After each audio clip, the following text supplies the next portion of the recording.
Now we're going to talk about the short-run aggregate supply. Well, with a single good, the supply curve slopes up. When the price of the good rises,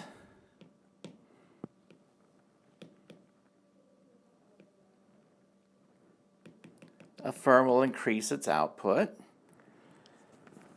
Because this is a relative price increase, they can now get a higher price relative to other prices, relative to their costs, right? So they're willing now to produce more than they did before. Well, the same is true of the short-run aggregate supply curve.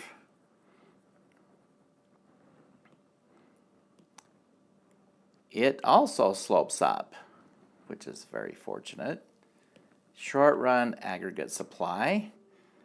Here's GDP on this axis and the price level on this axis. And there you go. Looks just like the supply curve we've all been enjoying throughout the semester. Well, but like the aggregate demand curve, it slopes up for different reasons. Not because of relative price changes, because there are no relative price changes. We're talking about a price level, an index of all prices. So why does it slope up?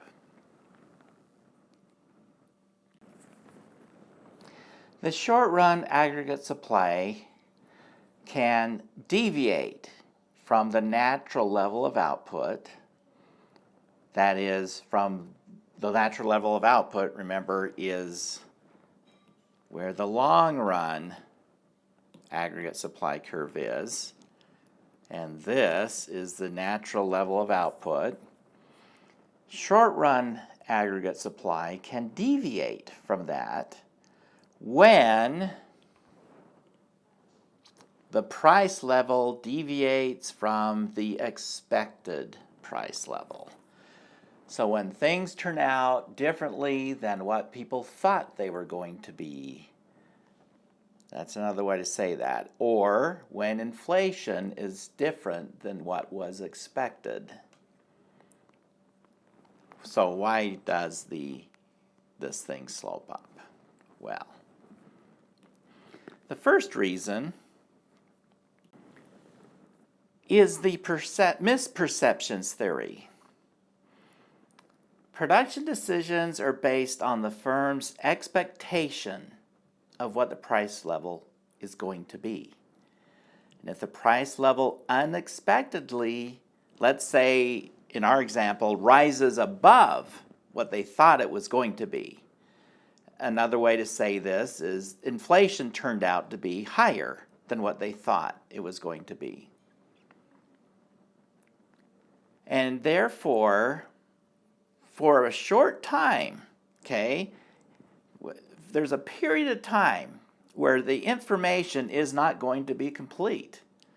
For a short period of time, while this information is incomplete, firms are going to misperceive the situation.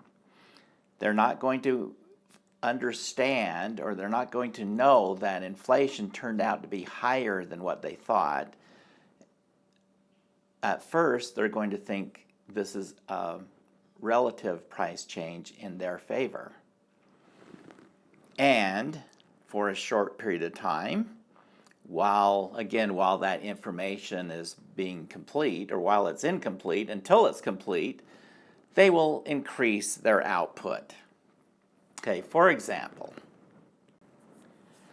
let's say that the expected inflation rate is 5%. Let's say it's been 5% for the last 500 years, all right? Every year. It's always 5%, right? So if we're starting out with a price level of 100, a 5% inflation rate means the expected price level is going to be 105 in this next year, after a year, okay? But it turns out that inflation is actually 10%. But we don't know that for a while. So the expected price level, so the price level turns out to be 110. It was expected to be 105. It turns out to be 110. But, again, for a period, however long that may be, there's going to be a time when firms are going to misperceive. They're going to think this inflation rate, this higher than expected price level, is simply a relative change in their favor, and they will increase their output. So even though there's the price level going up, even though it's not a relative price change, they will misperceive the situation and increase their output. Thus, in the short run, an upward sloping supply curve makes sense. However, once it is known, once information is complete and they realize that, oops, this was just an overall inflation rate. This is not a relative price change in our favor. This was just an overall inflation. They will adjust back again to the natural rate of output. They'll make an adjustment and go back to where they were before. Another reason why the short-run aggregate supply curve would slope up is because of the sticky wage theory. Wages tend to be slow to adjust. They're sticky, in other words. And this is partly due to long-term contracts. And these contracts are based both on the firm's and the workers' expectations of what the price levels are going to be in the future. Or, put another way, it's based on their expectations of what they think inflation's going to be. And so they come to an agreement about what kind of wage increases or cost of living increases they're going to receive, and they sign the contract. Well, going back to our previous example where inflation turns out to be higher than expected, this gives the firm an opportunity to crank out some extra goods, okay, and make an extra profit. For example, let's say the price of the product that the firm sells goes up by 10% because that ends up being what the inflation rate is. However, their labor costs, because they entered into a contract because everybody thought inflation would be 5%, they entered into a contract that would increase wages 5%. But it turns out that inflation was 10. However, their contract says 5. So they raise wages by 5. They increase their price of the product that they're selling goes up by 10. And that means profits go up. So they have again, in the short run, they have an opportunity to make a few extra bucks. And therefore, when that price level goes up, they are going to crank out more output in the short run. Now, guess what? When that contract comes up to be renegotiated, that's going to come to an end. And then they'll adjust back to where they were. That extra profit won't be available. And last, the sticky price theory. Well, again, prices and output are set according to expectations about what the price level is expected to be. If the price level rises above that which was expected, the firm will need to raise its prices. However, it is not costless to raise prices. You know, they got to change the price, they got to print new materials, new menus, new catalogs, price tags. These are menu costs, and we talked a little bit about those when we talked about inflation. And, you know, you're going to, the price isn't always going to be exactly where it ought to be. In fact, if inflation is higher than expected, those prices, at least for a time, are going to be lower than they ought to be. And with lower prices relative to what they ought to be, there's going to be excess demand for your product, right? And so there'll be more produced as more is demanded. And so again, because of the unexpectedly high price level, for a time, the prices of the good will be lower than it would normally be, and we would have more demand and therefore more output due to sticky prices. And of course, in the long run, when all information is complete and they understand, hey, you know, this is just inflation was higher than we thought, we had an underpriced product, they adjust their production accordingly. Okay, so those are the reasons why the short-run aggregate supply curve slopes up. We've got sticky prices, sticky wages, and misperceptions. Now we're going to look at why it shifts. What shifts?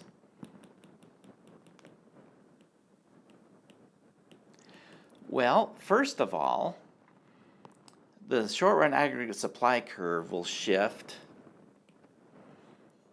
whenever the long-run aggregate supply curve shifts. Here's the long-run aggregate supply curve. Well, let me fill this in. And the short run looks like that.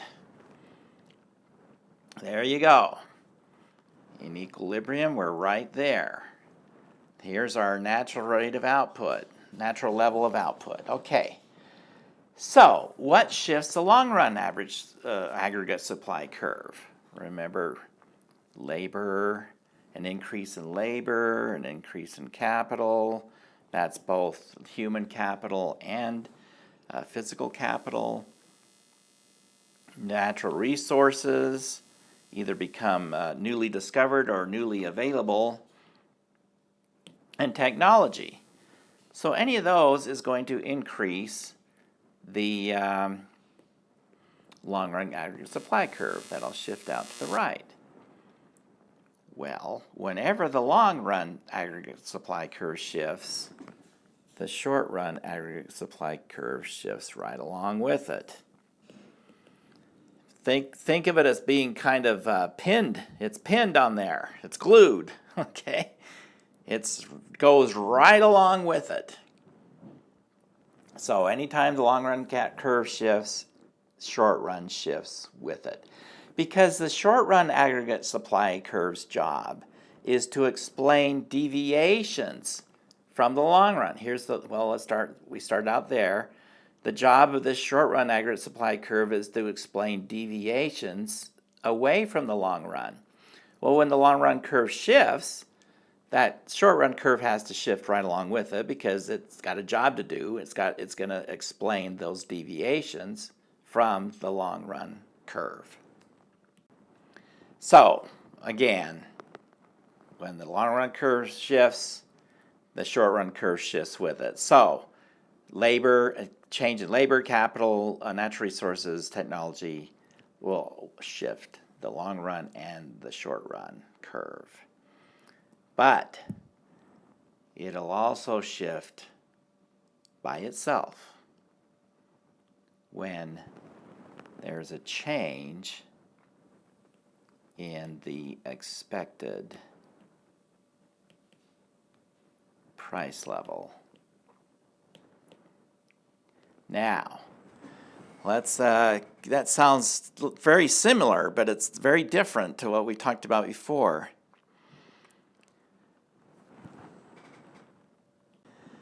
We talked about why the short-run aggregate supply curve slopes up.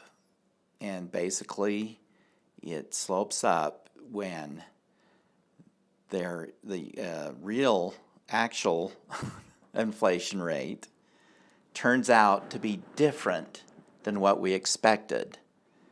So things didn't turn out the way we expected them to turn out. However, here we're saying that what we expect the future to be changes. We've changed our minds about what's going to happen down the road. So there's a difference. There's a difference when something we expected turns out to be different. And here we're expecting something different. Okay, so I know that's about as confusing as it gets. But here we are changing what we expect the price level to be. And that will shift the short-run aggregate supply curve. So here we are with the long-run aggregate supply curve, short-run aggregate supply curve.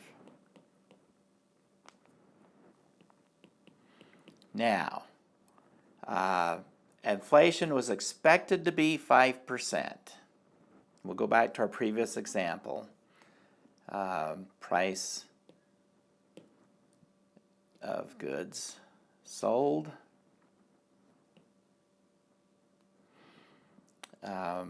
was expected to be 5%, and because the inflation rate was expected to be 5%, and therefore they entered into contracts for wages to go up by 5%. And everything's good. Everything's expected as we expected. However, inflation turns out to be higher than expected.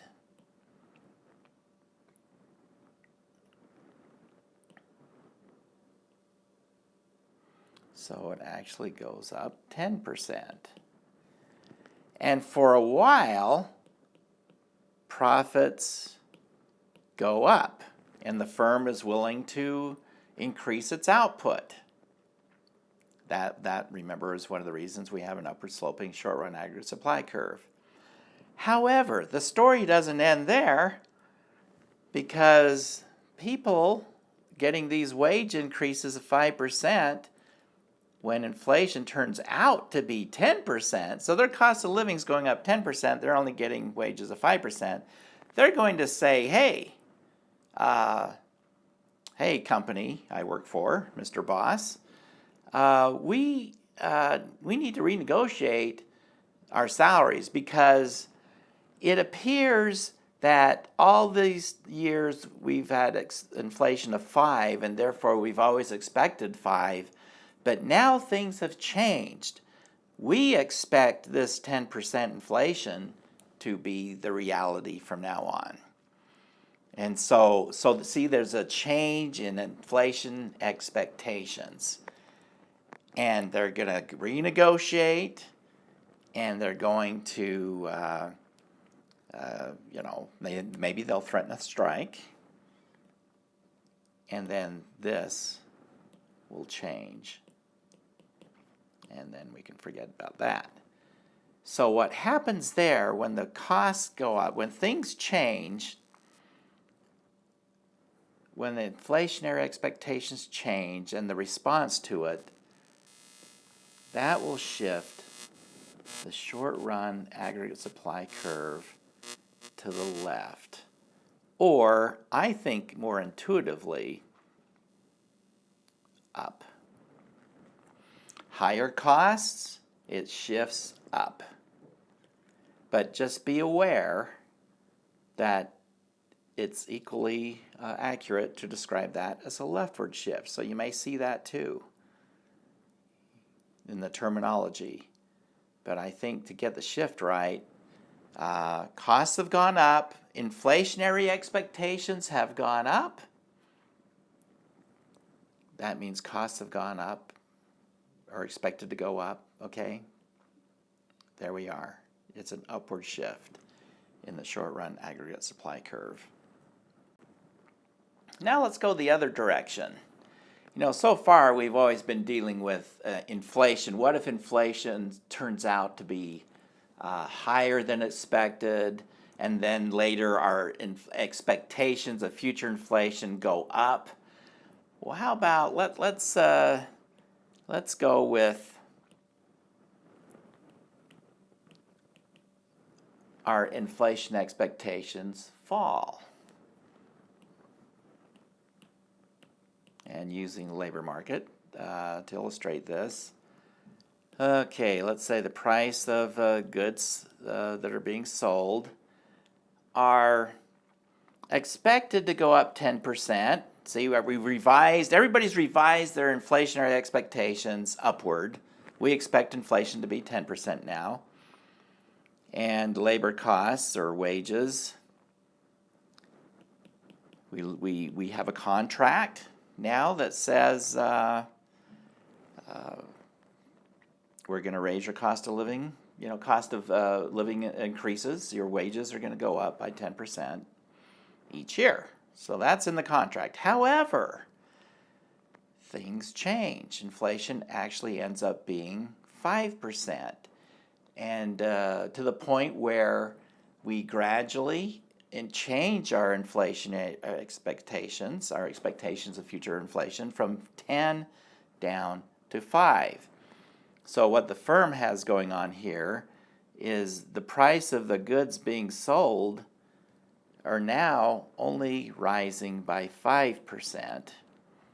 In the meantime, their labor costs, which is their greatest cost of any firm encounters, is their labor costs, goes up by 10%.